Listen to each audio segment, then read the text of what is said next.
फसैलकोगे। जल ढारे गेलियो गे मैया देवा घर नगरिया गे। एक छौड़ी से लड़ी गेलो हमारा नजरिया गे। धीरे बोलल कौआ पहन नमर धरैलकोगे।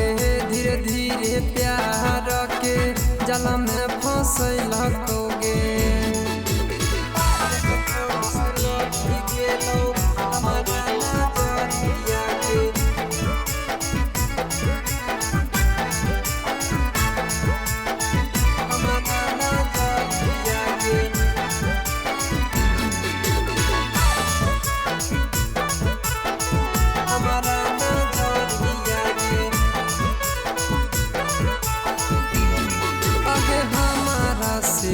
बोलो हो मीठी मीठी बोलिया जैसे बोलो हो मैया बोलो हो कोयलिया।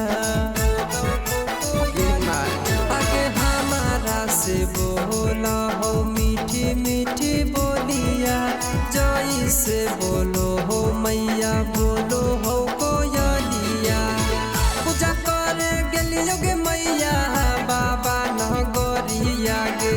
एक छौड़ी से लड़ी गेलो हमारा नजरिया गे। कनखी चलल कहते नमर धरैलकोगे। धीरे धीरे प्यार के जल में फसैलकोगे।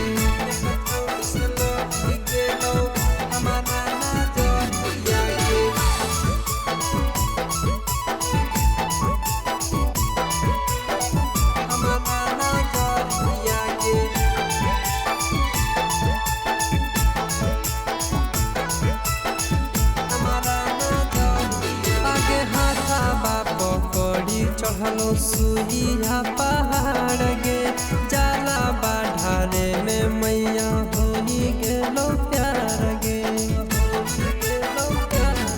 आगे हाथाबा पकड़ी चढ़लो सुइया पहाड़ गे। जाला बाढ़ारे में मैया होई गेलो प्यार गे। प्रेम के धड़लो मैया हमारा बेमरिया गे। एक छौड़ी से लड़ी गेलो हमारा नजरिया गे। रवि स्वयंकित मन के कर दे बहुरिया गे। एक छौड़ी से लड़ी गेलो हमारा